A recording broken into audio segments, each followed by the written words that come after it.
زکوٰۃ اب دینے کی شرائط، ایک تو مصرف صحیح ہو، مستحق زکوٰۃ ہو،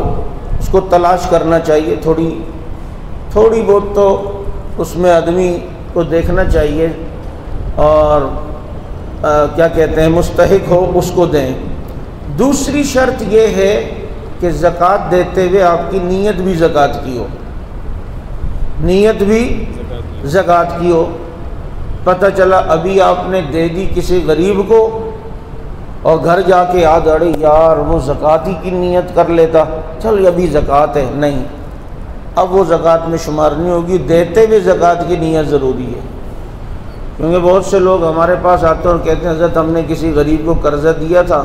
اور مجھے پتہ ہے دے تو نہیں سکتا بیچارہ، تو اگر میں وہ نیت زکوٰۃ کی کر لوں، نہیں بھائی، اس وقت آپ نے زکوٰۃ کی نیت نہیں کی تھی تو اب یہ زکوٰۃ نہیں ہوگی، دیتے ہوئے نیت زکوٰۃ کی ہو۔ تو اسی طرح تیسری شرط زکوٰۃ کی یہ ہے کہ جس کو آپ زکوٰۃ دے رہے ہیں اسے مالک بھی بنانا ہے، زکوٰۃ کا مالک بھی بنانا ہے۔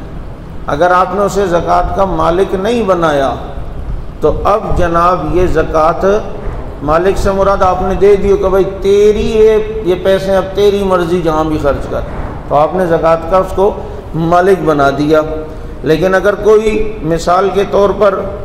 غریبوں کی دعوت کر رہا ہے یا کسی مسجد میں مدرسے میں زکوٰۃ کے پیسے دے رہا ہے تو وہ مالک تو نہیں بن سکتی مسجد اور مدرسہ، تو اس پر جو ہے وہ زکوٰۃ نہیں ہوگی۔ زکوٰۃ کے لیے ملکیت جو ہے وہ شرط ہے،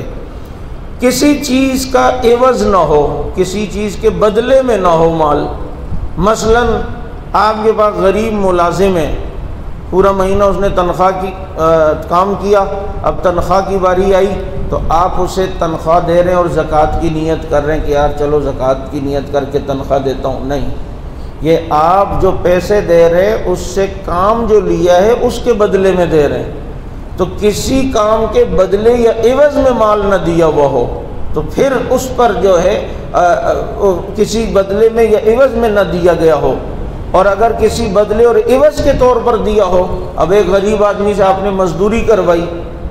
اور آپ کہیں یار زکوٰۃ تو میں نے دینی ہے، چلو اس کو میں مزدوری بھی دے دیتا ہوں لیکن نیت زکوٰۃ کی کرتا ہوں، تو نہیں، یہ آپ اسے جو پیسے دے رہے ہیں وہ مزدوری کے بدلے،